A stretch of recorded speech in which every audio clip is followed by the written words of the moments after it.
बड़ी खबर आपको सुकमा से बता रहा है, जहां पर कोटा ब्लास्ट मामले में बड़ी सफलता मिली है। हिरासत में लिए गए हैं 7 संदिग्ध, मोबाइल जब्त किए गए हैं। सभी संदिग्धों के पास से मिले हैं कई सबूत। नक्सलियों को दे रहे थे हर गतिविधि की जानकारी। ब्लास्ट में एसपी आकाश राव गिरपुंजे हुए थे शहीद। तो बड़ी खबर आपको बता रहे हैं, सुकमा से खबर है, यहाँ पर कोटा ब्लास्ट मामले में बड़ी सफलता मिली है। हिरासत में लिए गए हैं 7 संदिग्ध, मोबाइल जब्त किए गए हैं। सभी संदिग्धों के पास से कई सबूत मिले हैं। नक्सलियों को हर गतिविधि की जानकारी दे रहे थे। ब्लास्ट में एसपी आकाश राव गिरपुंजे शहीद हुए थे। तो सुकमा से एक बड़ी खबर आपको बता रहे हैं, यहाँ पर कोटा ब्लास्ट मामले में बड़ी सफलता मिली है। हिरासत में 7 संदिग्ध लिए गए हैं, उनके मोबाइल भी जब्त किए गए हैं।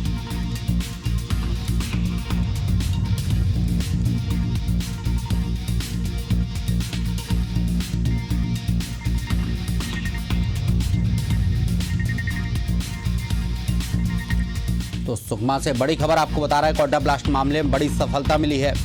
हिरासत में 7 संदिग्ध लिए गए हैं, जिनके मोबाइल भी जब्त किए गए हैं। सभी संदिग्धों के पास से कई सबूत मिले हैं। नक्सलियों को हर गतिविधि की जानकारी दे रहे थे। ब्लास्ट में एसपी आकाश राव गिरपुंजे शहीद हुए थे। तो सुकमा से खबर आपको बता रहे हैं, यहाँ पर कोटा ब्लास्ट मामले में बड़ी सफलता मिली है। 7 संदिग्धों को गिरफ्तार किया गया है, जिनके मोबाइल भी जब्त किए गए हैं। सभी से पूछताछ जारी है। नक्सलियों को हर गतिविधि की जानकारी दे रहे थे। ब्लास्ट में एसपी शहीद हुए थे।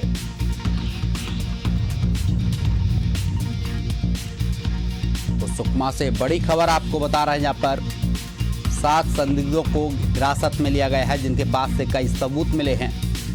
उनके मोबाइल भी जब्त किए गए हैं। नक्सलियों को हर गतिविधि की जानकारी दे रहे थे।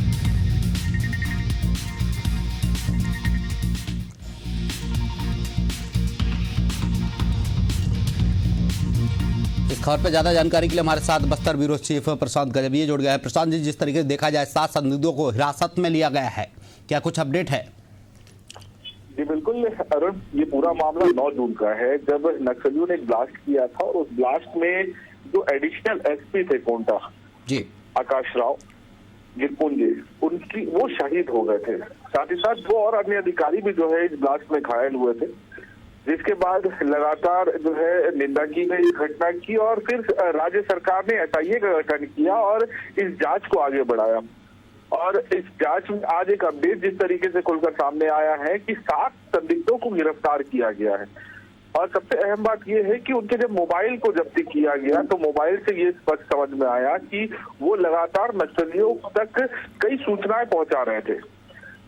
तो कहीं ना कहीं इन सारी घटनाओं के पीछे मास्टरमाइंड तो नक्सली थे, लेकिन उनके साथ देने वाले ये जो लोग हैं, ये भी इस घटना में कहीं ना कहीं शामिल थे, जिसको लेकर इन्हें गिरफ्तार कर लिया गया है। और अभी फिलहाल जो है लगातार पूछताछ की जा रही है कि आगे और क्या कुछ इसमें सामने आएगा, ये तो समझ में आएगा। लेकिन फिलहाल गिरफ्तारी के बाद 7 को रिमांड में ले लिया गया है और पूछताछ की जा रही है कि घटना को किस तरीके से अंजाम दिया गया और किस तरीके से एडिशनल एसपी का लोकेशन ट्रेस आउट किया गया और आगे क्या कुछ नक्सलियों की प्लानिंग है। क्योंकि जिस तरीके से लगातार नक्सली बैकफुट पर है और अचानक से इस तरीके की घटना हो जाने से कहीं ना कहीं नक्सलियों का मनोबल बढ़ता है।